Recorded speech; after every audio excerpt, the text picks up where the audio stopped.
السلام علیکم سامعین، 6 ربیع الثانی اور 10 اکتوبر ہے۔ خبر کا عنوان ہے گوہر شاہی فتنہ۔ دراصل یہ لوگ ریاست کرناٹک کے بنگلور علاقے میں گوہر شاہی فتنہ پھیلا رہے تھے۔ گوہر شاہی ایک فتنہ ہے جس کا نام بڑا اچھا ہے، لیکن اس کا اسلام مذہب سے کوئی تعلق نہیں ہے۔ یہ لوگ پاکستان کے رہنے والے ہیں۔ ہندوستان میں نام بدل کر پہچان چھپا کر رہ رہے تھے، جو یہ کل پرسوں پکڑے گئے ہیں۔ خلاصہ خبر کا یہ ہے، فتنہ پھیلا تو یہ پکڑے گئے ہیں۔ اب آپ پوری خبر سنیں۔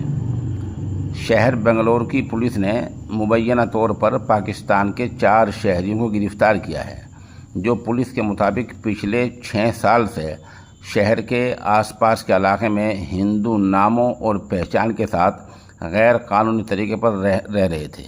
پولیس نے 48 سالہ راشد علی صدیقی، اس کی 38 سالہ اہلیہ عائشہ حنیف، والدہ روبینہ اور والد محمد حنیف کو بنگلور کے علاقے راجہ پورہ میں غیر قانونی طریقے پر رہنے کے الزام میں گرفتار کیا ہے۔ پولیس کا کہنا ہے کہ راشد علی صدیقی نے شنکر شرما، عائشہ نے آشا رانی کا فرضی نام رکھا ہوا تھا، جبکہ عائشہ کے والد کا فرضی نام رام بابو شرما اور والدہ کا نام رانی شرما رکھا ہوا تھا۔ پولیس کا کہنا ہے ان چاروں کے خلاف پاسپورٹ ایکٹ، دھوکہ دینے، فرضی دستاویز بنانے اور دوسرے معاملات میں مقدمہ درج کیا گیا ہے۔ پولیس نے خفیہ اطلاعات کی بنیاد پر پچھلے اتوار کی رات کو ان کے گھر پر چھاپہ مارا تو راشد نے اپنا نام شنکر بتایا، لیکن وہاں دیواروں پر لکھی اس تحریر نے پولیس کی توجہ اپنی طرف کھینچ لی، جس میں لکھا تھا مہدی فاؤنڈیشن انٹرنیشنل اور جشن یونس۔ پولیس کا کہنا ہے راشد صدیق نے بتایا کہ وہ بنگلور کے آس پاس کے علاقے میں 2018 سے رہ رہے تھے۔ ان کے پاس انڈین پاسپورٹ اور آدھار شناختی کارڈ بھی ہیں۔ خاندان کے باقی تینوں لوگوں کے پاس بھی ہندو ناموں کے پاسپورٹ اور آدھار کارڈ موجود ہیں۔ واضح ہے کہ پاکستان کی وزارت خارجہ نے اس معاملے میں اب تک کوئی تبصرہ یا بیان جاری نہیں کیا ہے۔ کرناٹک کی کنڑ زبان میں درج کی گئی FIR میں راشد کو کراچی کے علاقے لیاقت آباد کا بتایا ہے، جبکہ اس کی اہلیہ ساس اور خسر کا تعلق لاہور سے بتایا ہے۔ راشد کی گرفتاری اس وقت عمل میں آئی جب چنئی کے ایک امیگریشن افسر نے 24 ستمبر کو بعض بنگلہ دیشی شہریوں کو حراست میں لیا، جو جعلی دستاویزات کے ذریعے حاصل کیے گئے انڈین پاسپورٹ پر سفر کر رہے تھے۔ جانچ کے دوران بعض مذہبی مبلغین کی تصویریں برآمد ہوئی۔ راشد، اس کی بیوی اور دیگر لوگ ریاض گوہر شاہی کے پیروکار بتائے جاتے ہیں۔ واضح ہے کہ ریاض گوہر شاہی ایک روحانی مبینہ پیشوا ہے، جسے اس کے پیروکار امام مہدی کہتے ہیں۔ مہدی فاؤنڈیشن انٹرنیشنل ریاض گوہر شاہی نے 1980 میں قائم کی تھی۔ اس تنظیم کا ہیڈ کوارٹر لندن میں واقع ہے اور انڈیا، کینیڈا، امریکہ، جنوبی کوریا، جاپان، سری لنکا، بنگلہ دیش، پاکستان اور یونان میں اس کے مراکز قائم ہیں۔ اس تنظیم کی ویب سائٹ کے مطابق یہ ادارہ روحانی محبت کا پیغام دیتا ہے۔ یہ تنظیم خود کو کسی مخصوص مذہب سے منسوب نہیں کرتی اور ہر مذہب ان کی مقدس کتابوں کا احترام کرنے کا دعویٰ کرتے ہیں۔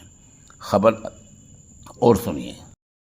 دراصل ہندوستان میں شاہی نامی یہ فتنہ تیزی سے پھیل رہا ہے۔ اس کی خطرناکی سے مسلمانوں کو بچانے کے لیے کل ہند مجلس تحفظ ختم نبوت دارالعلوم دیوبند کی جانب سے مسلسل کوشش کی جا رہی ہے۔ جناب مولانا شاہ عالم گورکھپوری صاحب نے المدارس دارالعلوم دیوبند کے محتمم صاحب کے حکم سے باضابطہ اس فتنے پر قدغن لگانے کے لیے مستقل طور پر ایک قیمتی کتاب بھی شائع کی ہے، جس کا نام ہے فتنہ گوہر شاہی۔ مجلس تحفظ ختم نبوت دہلی کی زیر نگرانی متعدد مرتبہ اس موضوع پر اجلاس منعقد کیے گئے، جس میں جناب مولانا شاہ عالم گورکھپوری صاحب کے ساتھ متعدد علماء کے بیانات ہوئے۔ ایک پروگرام میں حضرت محتم صاحب مفتی ابوالقاسم نعمانی دامت برکاتہم نے بھی شرکت کی اور یونیورسٹی آف دہلی کے طلباء کو اس فتنے سے دور رہنے کی اپیل کی۔ اب اس کی صورتحال واضح ہو گئی ہے کہ یہ فتنہ اسلام دشمن طاقتوں کے سہارے پڑوسی ملک سے پھیلایا جا رہا ہے۔ اس وقت پونہ، حیدرآباد، دہلی، کلکتہ، بہار، گجرات، احمد آباد کے متعدد ضلعوں میں اس فتنے سے کئی لوگ متاثر ہیں۔ اس فتنے سے دور رہنے کی ضرورت ہے۔ امام مہدی ابھی نہیں آئے ہیں، نہ عیسیٰ علیہ السلام کا نزول ہوا ہے۔ اس اسلامی عقیدے پر بے شمار کتابیں دارالعلوم دیوبند نے شائع کی ہیں۔ جو کوئی اس طرح امام مہدی ہونے کا دعویٰ کرتا ہے وہ جھوٹا ہے، مکار ہے، چاہے ریاض گوہر شاہی ہو یا مرزا قادیانی ہو یا شکیل بن حنیف دربھنگوی ہو یا محمد جونپوری کا فتنہ ہو، یہ سب غلط ہیں۔ یہ سوال یہ ہے کہ پکڑے کیوں گئے؟ دراصل تحفظ ختم نبوت بنگلور کے ذمہ دار مولانا سلیم قاسمی نے کئی سو کتابیں منگا کر تقسیم کی تھی، اور اب انتظامیہ، پولیس اور بہت سارے سمجھدار لوگ یہ سمجھ چکے ہیں کہ ایک فتنہ گوہر شاہی ایک فتنہ ہے، اس کا امن و شانتی، پیار اور محبت سے کوئی واسطہ نہیں ہے۔ اس نامہ نگار نے حضرت مولانا شاہ عالم گورکھپوری سے فون پر رابطہ کیا ہے، انہوں نے پورے معاملے کی تصدیق کی ہے۔